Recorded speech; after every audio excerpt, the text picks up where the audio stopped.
আজ সকালে বাড়ির কাজই করছিলাম কি হঠাৎ করে আমার ফোনে এলো একটা ফোন। ওই পাশ থেকে একটা ডেলিভারি বয় আমায় বলছে, দিদি তোমার প্রোডাক্টগুলো আজ প্লিজ ক্যান্সেল করে দাও, আমি এই প্রোডাক্টগুলো তোমাকে ডেলিভার করতে পারবো না। আমি তো শুনে পুরো অবাক। আমি বললাম, কেন ভাই, প্রোডাক্টগুলো কেন আমি ক্যান্সেল করব?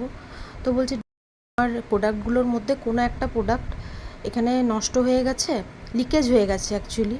তো তুমি কি প্রোডাক্টটা নেবে?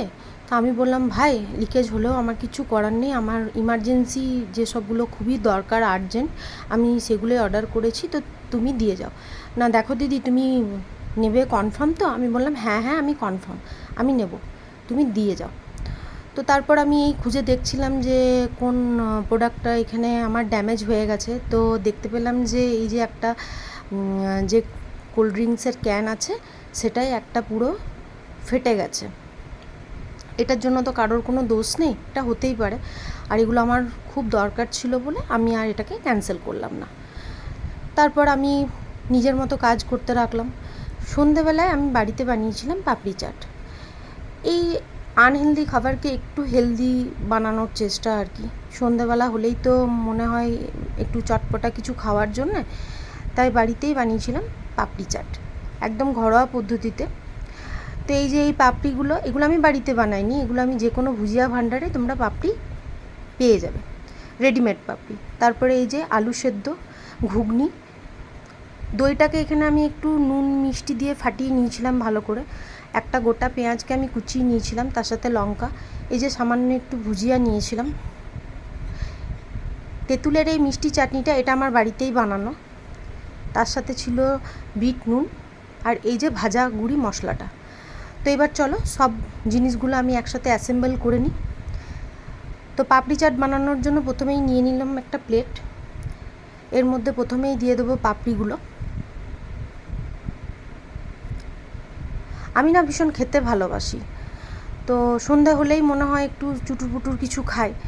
তো দেখতেই পাচ্ছ এখানে পাপড়িগুলো সমস্ত কিছু নিয়ে নিয়েছি। তারপরে দিয়ে দেবো সেদ্ধ করা আলুগুলো।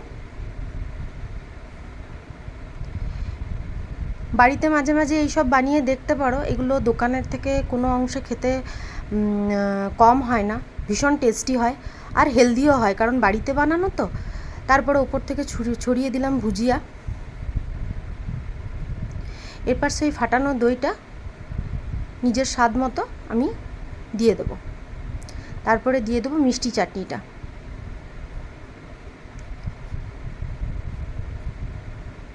তারপরে ওপর থেকে ছড়িয়ে দেবো কুচনো পেঁয়াজ।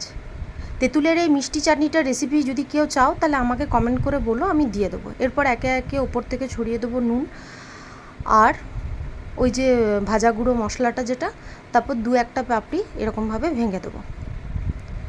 তো চলো, রেডি হয়ে গেছে আমাদের পাপড়ি চাট।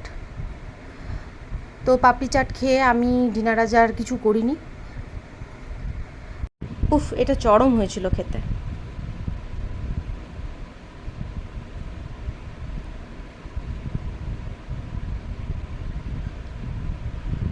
এরপর রাত্রেবেলায় আমি দেখো এই আইসক্রিমটা খেয়েছি।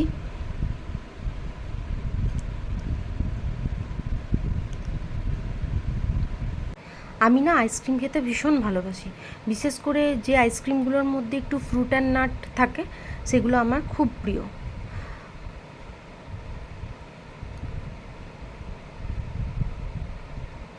এই আইসক্রিমটা আমার খুবই ভালো লাগে খেতে।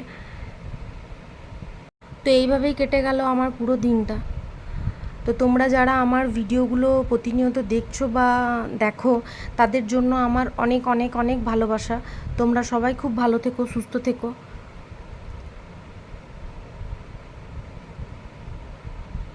আর যদি আমার ভিডিওগুলো ভালো লেগে থাকে তাহলে প্লিজ আমার চ্যানেলটাকে সাবস্ক্রাইব করো। দেখা হচ্ছে পরের ভিডিওতে।